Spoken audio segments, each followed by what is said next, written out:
Mark Cuban and the lack of discipline, in my opinion, with the NBA front office.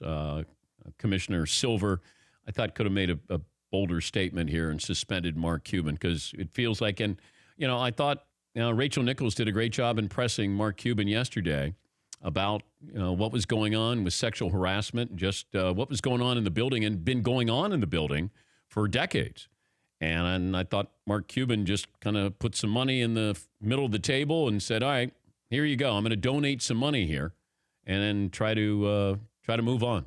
Everything's good. Hey, I got a female CEO now running my team. Everything's good, right? I think the NBA should have disciplined Mark. Take a draft pick away, suspend him from the team for a month. Because I just don't think you can be the presentation of an entrepreneur, one of the smart guys in the room all the time, and then you don't know what's going on in your own office. And you got employees who were doing things and they kept their jobs, and I thought that the NBA should have come down harder on Mark Cuban. I would have suspended him, taken away a draft pick.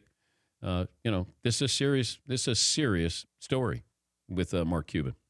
But it felt like, and look, he did the right thing. You go on national TV. He's out there doing Shark Tank.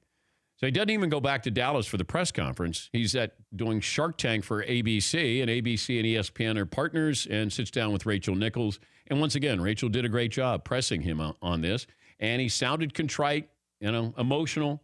But I would have come down harder on Mark Cuban in this situation, because you can't tell me how smart you are, and then you don't know what's going on in your own franchise. Tim Cowlishaw, Dallas Morning News, had a column today. The NBA blew it, why Mavs owner Mark Cuban deserved a suspension after sexual harassment investigation. And I agree. I agree with him. As Tim says, the closer you look at what transpired here Wednesday, and somewhat inexplicably in a Los Angeles television studio, it feels like Mark Cuban paid $7.5 million to avoid a suspension.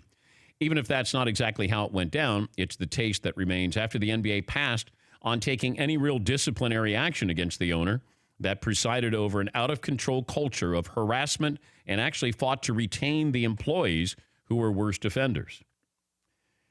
And, Mark Cuban says that he's going to pay $10 million to a variety of programs dealing with women in the workplace and domestic violence, which is, that's fine. That's great. The league should have fined him and suspended him, in my opinion. They could have fined him as much as $2.5 million and suspended him as well for weeks, months, a season, according to Cowlishaw. Whatever you think it's worth, when an owner not only has no clue what's going on in-house, but fights to keep employees after repeat offenses of sexual harassment or even violence. Yeah, this doesn't paint a great picture of Mark Cuban. And Mark usually does the right thing. He did not do the right thing here. Cowlishaw continues in his column saying, so suspending Cuban for multiple games, not just keeping him away from his beloved seat where he gets to complain about foul calls, but also away from league meetings and team business matters, was the best way to let the embarrassment linger, to drive home the point that NBA owners must bear some responsibility for their workplace. The league, unfortunately, took a pass. Just a couple of excerpts there from Cowlishaw's column. And I agree with him. Mark Cuban, I expect more out of Mark Cuban. And maybe that's not fair, but, it's meant as a compliment of my relationship with him for the last 20 years. I expect better. I expect more. But is he really a hands-on owner if he doesn't know what's going on in his own building? The fact that he is taping Shark Tank, and he's in Los Angeles, and then sits down with Rachel Nichols to talk about this. And look, his voice was quivering, and, he was on the verge of tears there. And all right, that's fine.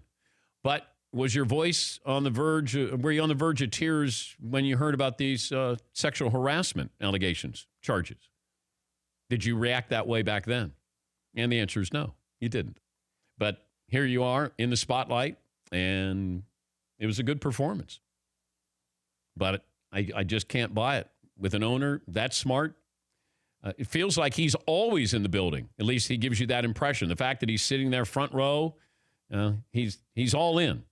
And I thought the NBA missed a great opportunity here. Drive home a point. I thought Cowlishaw's column was, I I thought it was fair. It was hard, but it was fair. It was just like Rachel Nichols' interview with Mark. Tough questions, but tough questions need to be asked with this. You're an owner. And these are serious charges. And you're allowing somebody to continue to keep their job. That's not Mark Cuban. At least that's not the Mark Cuban I've known. Yeah, Paul. That's what I was surprised me about this story, that Mark Cuban, who's really bright and knows how the public reaction, for years would let people like this work in his office knowingly. Yeah. Because if he didn't know, then it's a totally different story.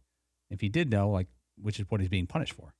Well, if he did know and he allowed it, which it sounds like, then he should be punished. And if he didn't know, why don't you know what's going on in your own building? So either way, I would take away a draft pick. I would not let him sit courtside. I would not let him do anything with his team. When the season started, I'd suspend him for a month. Because this just feels like, hey, here's the money. I hired a CEO, a female, and we should be good, right? And I think it sounds like the league office said, yeah, we're good. Let's just move on. For more Dan Patrick Show, tune to Audience Channel 239 on DirecTV or download the Dan Patrick Show app.